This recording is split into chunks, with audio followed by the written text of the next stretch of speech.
Bien, dentro de la segunda parte de nuestro tema,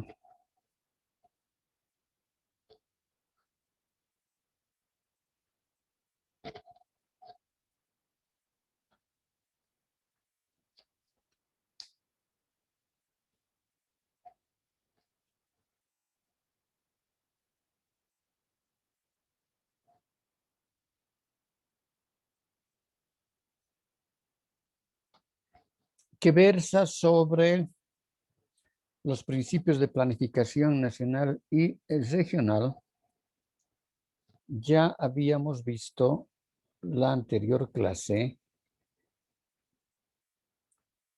algunos principios y que estos principios pueden ser, decíamos, aplicables a cualquier tipo de planes, sean nacionales, regionales, en este caso nuestro, departamentales, municipales, y puedan tener también objetivos que se persiguen de diferente índole, y estos objetivos, lógicamente, que están determinados por las zonas geográficas, decíamos, ¿no? Están determinados por las zonas geográficas, y lógicamente que estas zonas geográficas a nosotros nos van a determinar los pisos ecológicos y los objetivos que son fundamentales, ¿no?, para alcanzarlos dentro de la formulación del plan. No importa que cualquiera que fuesen, decíamos, los objetivos a desarrollarse, porque los objetivos, por ejemplo, para el Parque Nacional Sajama, si tuviéramos que elaborar un plan de desarrollo turístico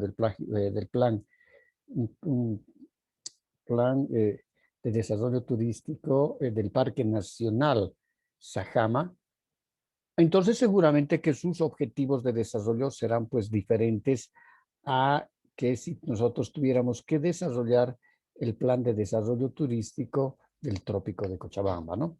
¿Por qué? Porque las zonas geográficas son distintas, los pisos ecológicos son distintos, los atractivos o recursos turísticos también son distintos. No importa, por eso decimos, de acuerdo a los diferentes objetivos de desarrollo, estos principios son aplicables casi en todos los tipos de planes.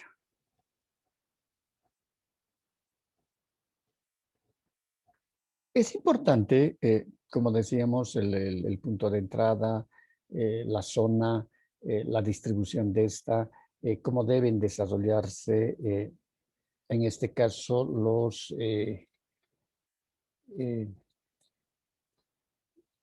cómo debemos nosotros empezar a planificar esta parte, tomando en cuenta estas características, ¿no? Viendo también, decíamos, los puntos de entrada a un país más grande, mayores puntos de ingreso. Además, estos puntos dentro de la oferta turística, porque en definitiva nosotros planificamos el desarrollo turístico del país, de un departamento o de un municipio, pero ¿quiénes van a operativizar, en este caso, la utilización de esos atractivos turísticos? Van a ser los operadores turísticos, las empresas de viajes, las agencias de viajes, ¿no? Quienes van a lograr conjugar mezclar entre atractivos naturales, atractivos culturales, ¿no? Y decíamos que esos programas, por ejemplo, van a tender siempre a ingresar por un punto y salir por el otro, para que el turista no repita los mismos lugares de ingreso.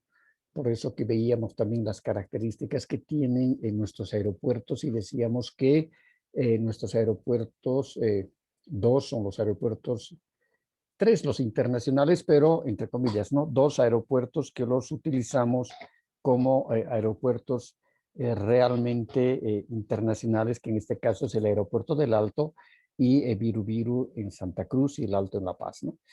Porque los vuelos procedentes del extranjero ingresan por estos dos puntos.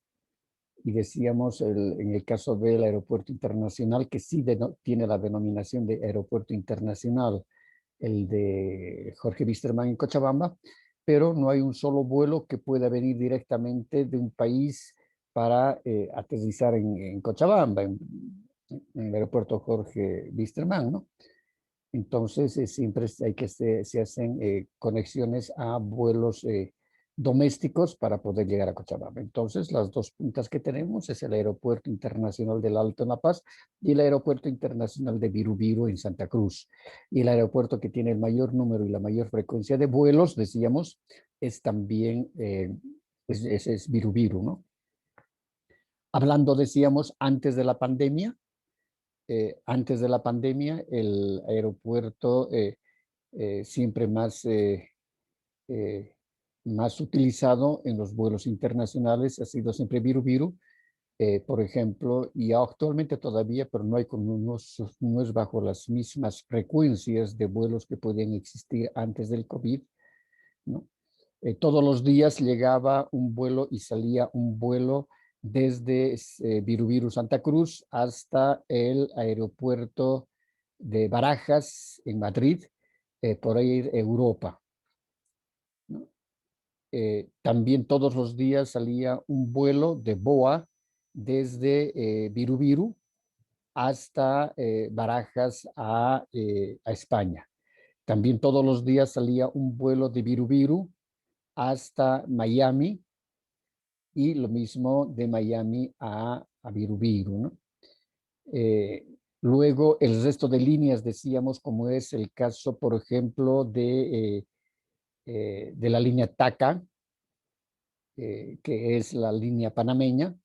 Todos los vuelos se centralizan directamente en el aeropuerto de Tucumán en Ciudad de Panamá. Pueden ser vuelos de Norteamérica, vuelos de Europa que vienen por TACA, llegan siempre hasta Panamá y de ahí se toma la conexión del vuelo que va directamente desde Ciudad de Panamá hasta Viru Santa Cruz. Lo mismo pasa con Avianca, que es la línea aérea bandera colombiana.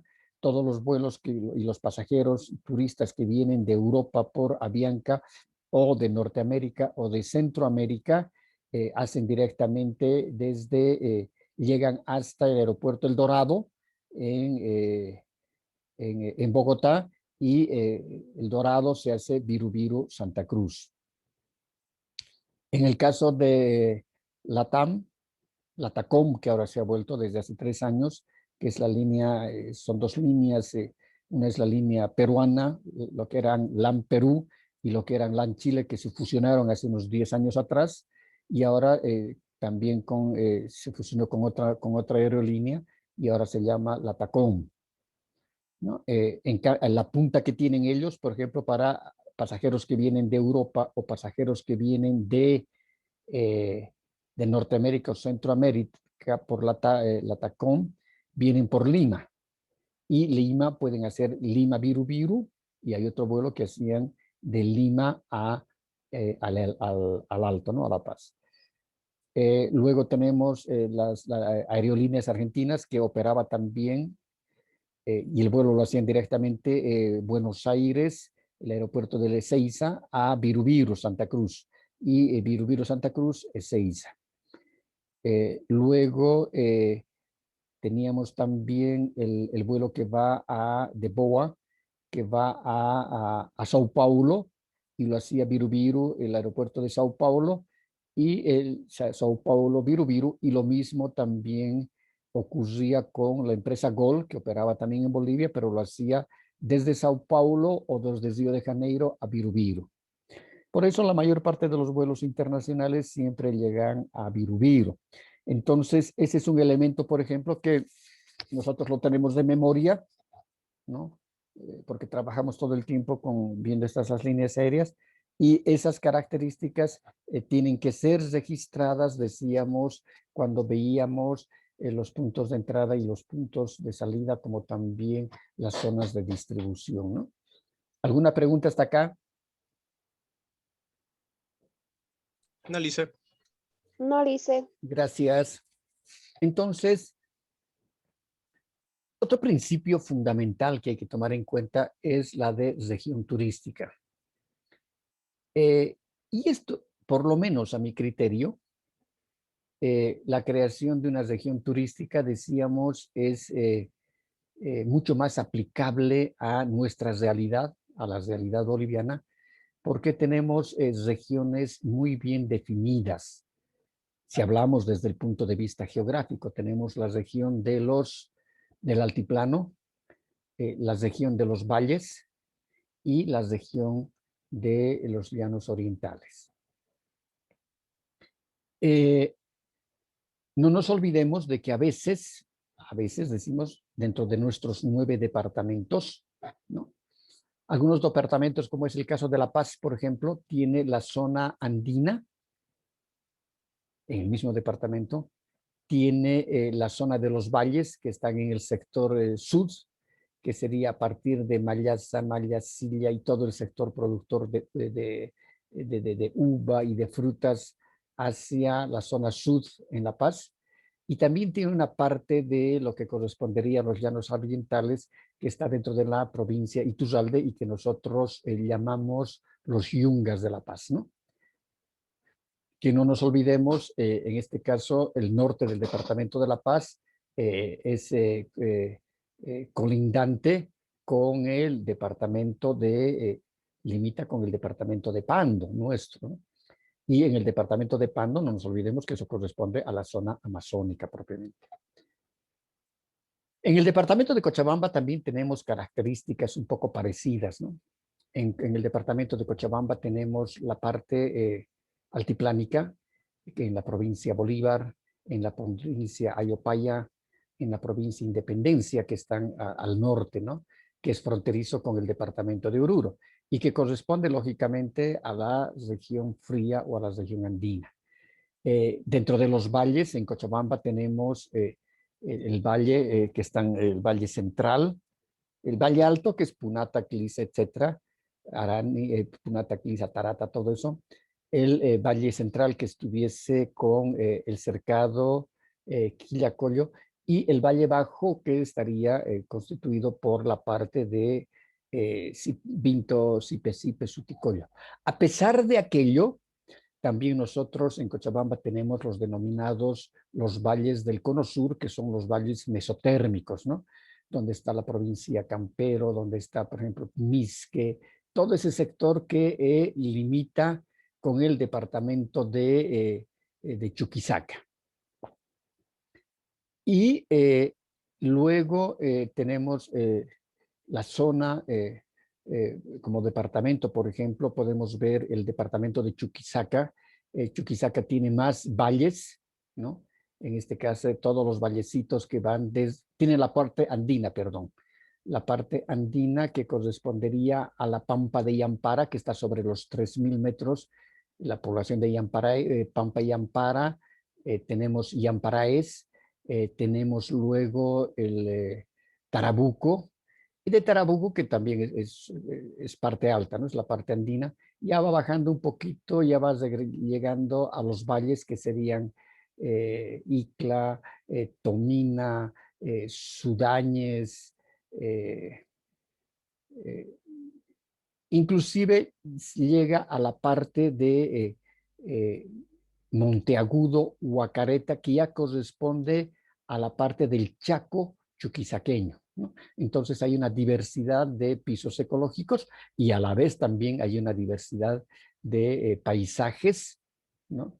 Y eso determina que haya también puede existir una gran diversidad de atractivos turísticos. En el caso del departamento de Potosí, por ejemplo, Potosí tiene vallecitos. No tiene la parte amazónica, pero tiene los valles. Tiene la parte andina, que sería toda la parte que corresponde, la parte que limita con el departamento de Oruro, y toda la parte andina, y inclusive en esta se encuentra lo que sería el salar de Uyuni, ¿no? Y toda la parte andina, para luego tener, ya vemos los vallecitos, en el caso de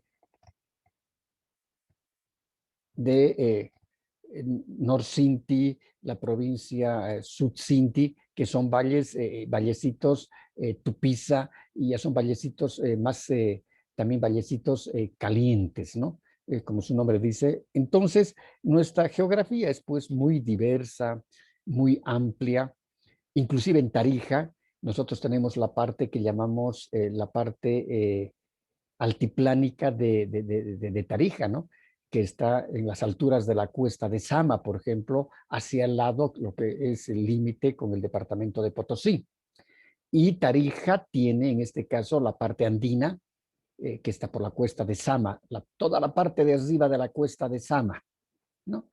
Y luego ya tenemos los valles en Tarija, que son hermosos valles y prominentes, como es el valle de Chocloca, tenemos Chaguaya y toda la parte de los valles tenemos, que son los principales productores de uva en el país.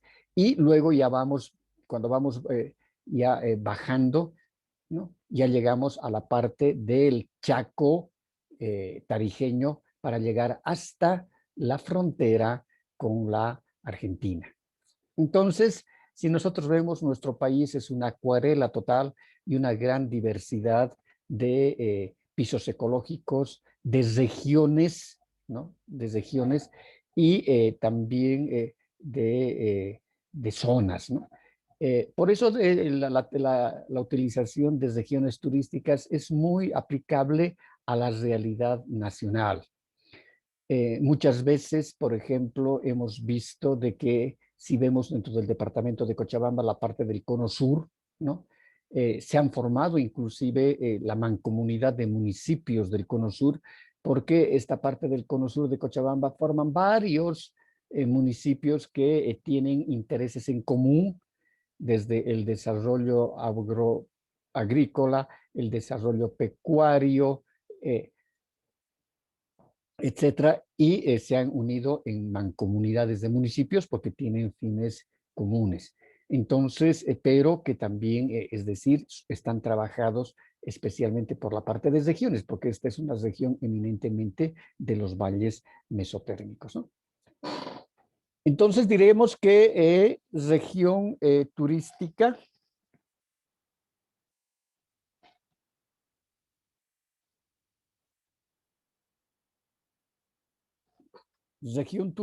es aquella que dispone, pueden ser de atractivos turísticos, o si existen recursos turísticos que no han sido puestos en valor. Y decíamos nosotros, el recurso turístico va a ser necesariamente el recurso turístico. Este es R, vamos a buscar el borrador.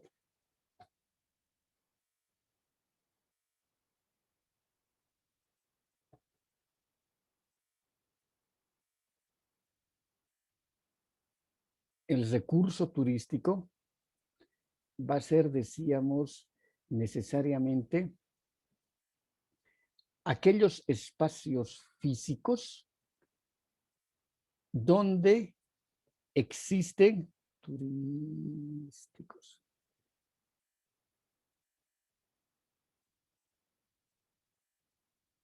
Donde existen, pueden ser componentes culturales o componentes de la naturaleza, ¿ya?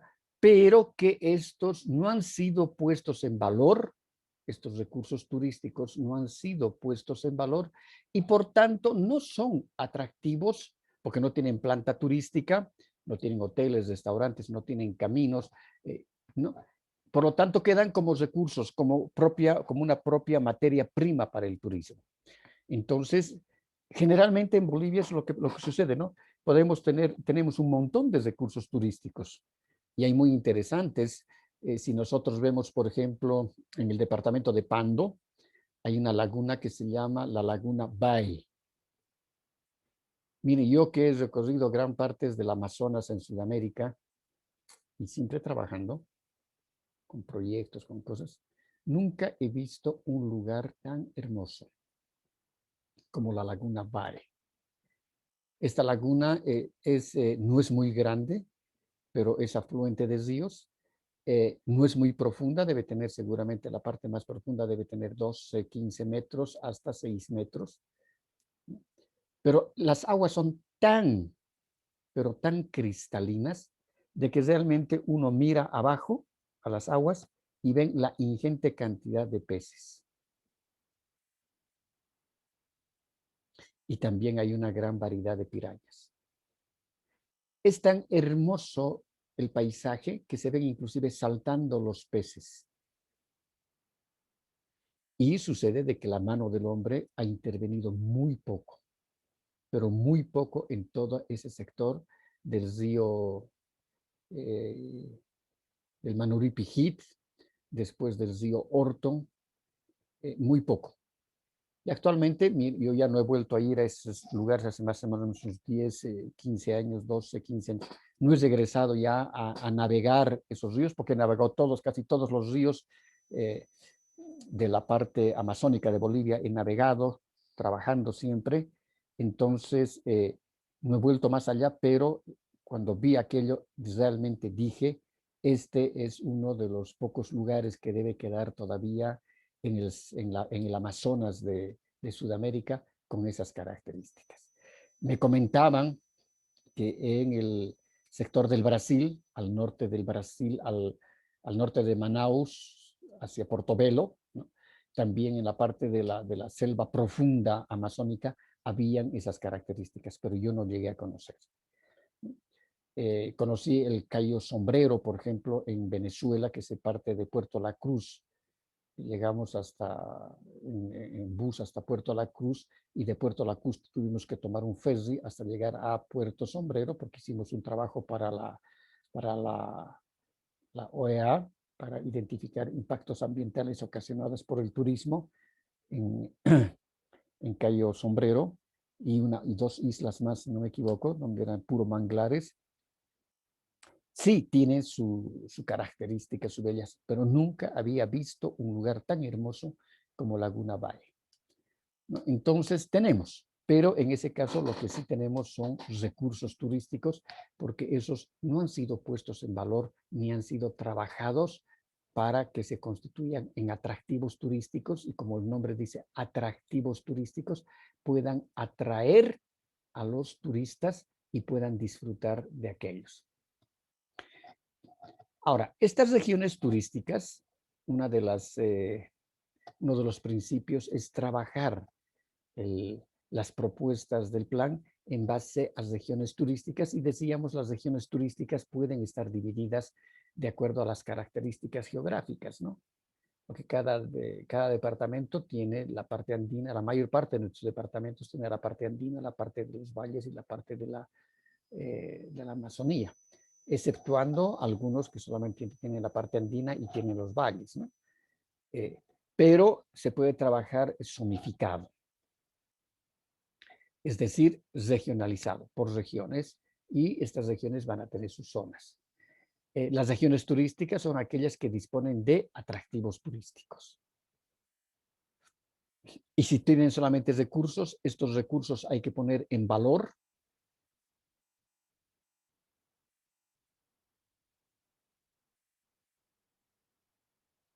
y ponerlos en valor va a significar darle ese agregado para que se transforme en un atractivo turístico que puedan atraer a turistas, porque va a tener servicios básicos, luz, agua, alcantarillado, van a haber instalaciones turísticas, hoteles, restaurantes, aunque sea un solo hotelito o un hostalito, ¿no? Si el atractivo no está muy bien desarrollado, pero van a existir esas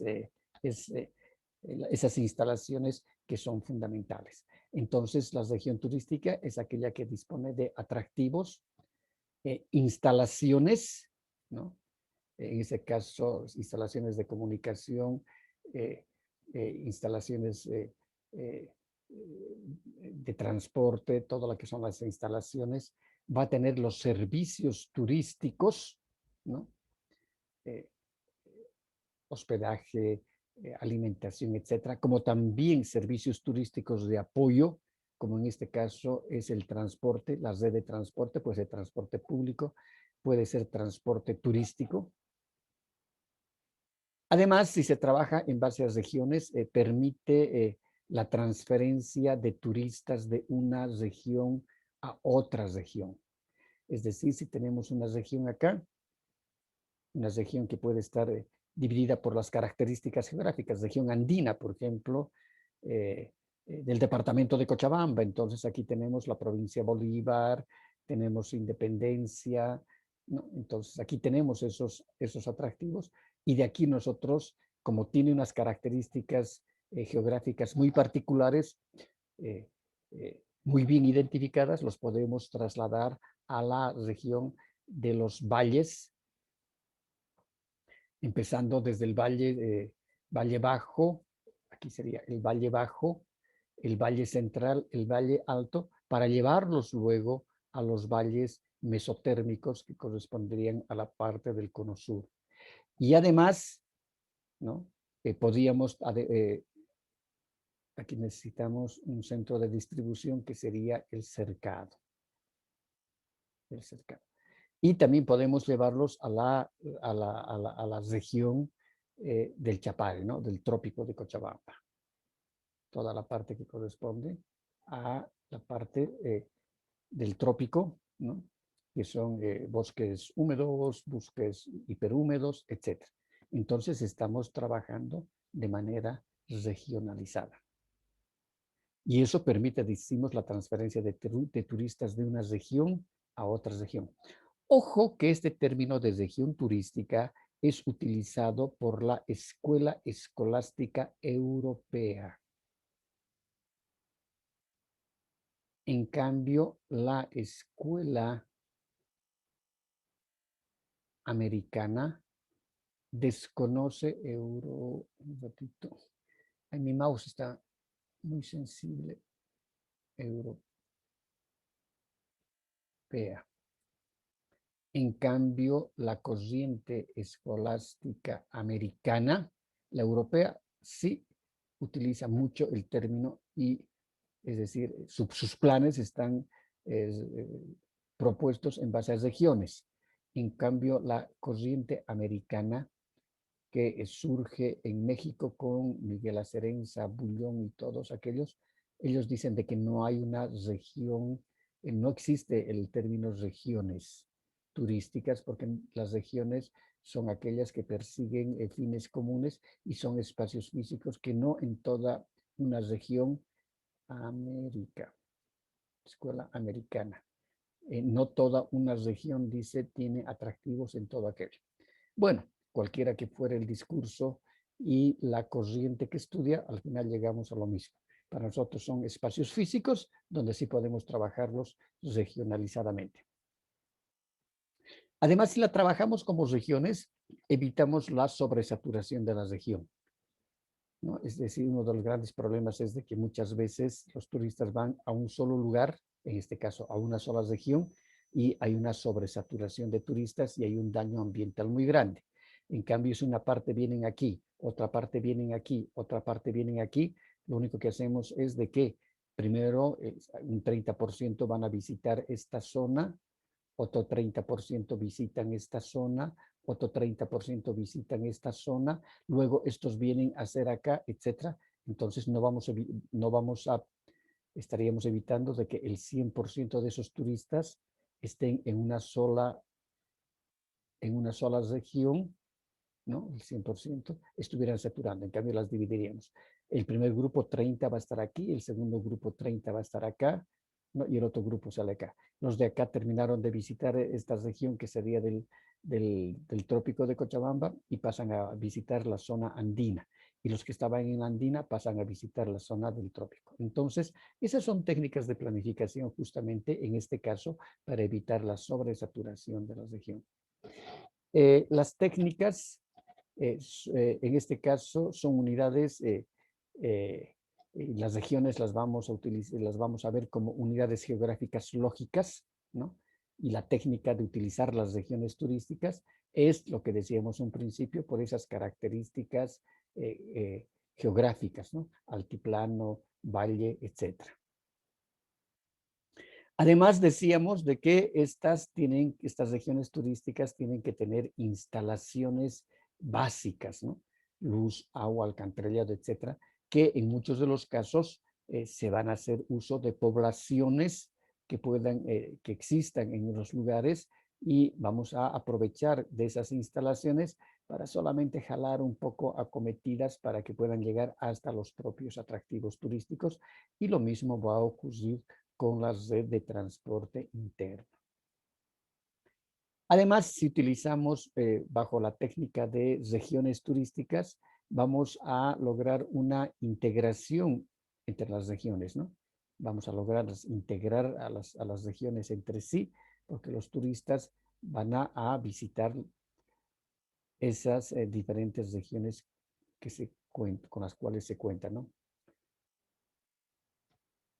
Eso va a significar que vamos a tener varios puntos de visita y hay opciones de mayores itinerarios y lógicamente también hay mayores opciones de permanencia, porque lo que hemos dicho siempre, lo que nos interesa desde el punto de vista de la planificación es mayor permanencia. Porque mayor permanencia va a significar, ¿no?, mayor gasto turístico. Y mayor gasto turístico significa mayor número de pernoctaciones, de días de permanencia y también mayor gasto turístico y a la vez ese gasto turístico va a repercutir en la generación de fuentes laborales. Y eso es lo que tanta falta hace a nuestro país y a la gran parte de los países de la América Latina, ¿no? Acá, por ejemplo, podemos ver la creación de una región turística, ¿no? Se llama esta propuesta, se llama Turismo Alternativo Sierra Juárez y Valles Centrales. Está en México y es la creación de la región turística de Oaxaca, ¿no? Y todo el sector que permite el desplazamiento de los turistas. Ustedes ven este mapa y aquí ven toda la parte de simbología y este verde, por ejemplo, significan los pueblos mancomunados, ¿no? Hay pueblos mancomunados donde realizan su oferta turística.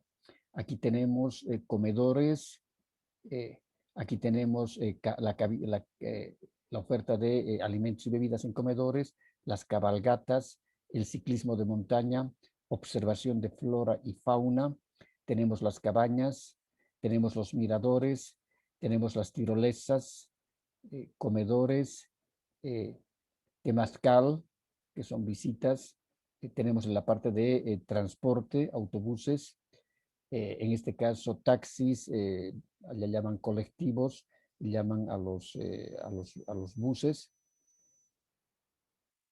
Luego tenemos la parte de vestigios coloniales, toda la parte de monumentos coloniales, monumentos religiosos, iglesias, templos, conventos, la parte de medicina tradicional, aquí está la simbología, aquí la parte del trekking, de la caminata, aquí las cascadas, minas, en este caso minas de minerales, a minerales, ¿no? Bocas minas nos estamos refiriendo. Aquí tenemos grutas, aquí tenemos la parte que ofertan como parte del hospedaje, campamentos, el camping. Aquí tenemos el rappel, aquí tenemos venta de artesanías, museos comunitarios, gasolineras y zonas arqueológicas. Y los puntos rojos acá, que los vemos, son sitios turísticos. Luego tenemos terracerías, que son terrazas de observación. Luego tenemos aquí carreteras pavimentadas, que son las líneas punteadas, toditas son carreteras pavimentadas, y en este caso que las llaman las supercarreteras, que generalmente son autopistas de 4 vías, ¿no?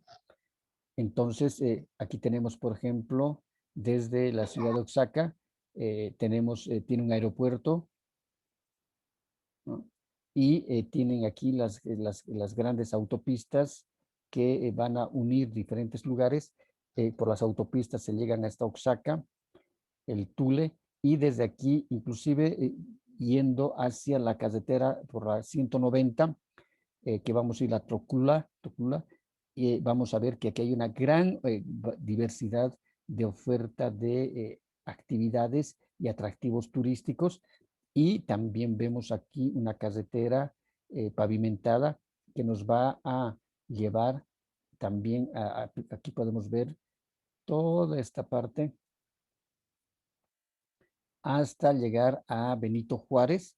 Aquí vemos este tipo de terracería que son caminos casi medios, son caminos estables, pero no son totalmente asfaltados. Son algunos caminos de terraza, los llaman, que tienen observatorios, pero son caminos de tierra. Entonces aquí se puede ver para llegar hasta el Carrizal. En cambio, las carreteras aquí nos lleva hasta Coaquimoloyas, Benito Juárez, la Nevería, ¿no? Tenemos el Llano Grande con otra oferta muy interesante. Y si tomamos desde Ciudad Oaxaca la carretera a la 175, la autopista, podemos llegar a un sector interesante que es el Estudiante, y llegamos también a la Cumbre, el Parador La Monte, el Punto, y seguimos nosotros por la carretera y vemos también que hay sectores de caminos de tierra para llegar hasta el criadero Yoleithi, y así sucesivamente podemos hacer un recorrido por esta carretera asfaltada en Ixtlán de Juárez, que tiene una oferta muy barata, muy interesante, ¿no? Y cómo han podido también, en este caso, han podido agrupar atractivos y servicios turísticos. Miren, 1, 2, 3, 4, 5, 6, 7, 8, 9, 10, 11, 12 entre atractivos y servicios turísticos. Acá también tenemos 2, 4, 6, 8, 10 entre atractivos y servicios turísticos. ¿Cómo logran la parte de agrupamiento? Y decíamos, eso es lo que nos facilita grandemente la parte de bajar los costos de inversión. ¿Preguntas? No lo hice. No, Lice. Está claro, se entiende, ¿verdad? Sí, Lice, se entiende. Perfecto.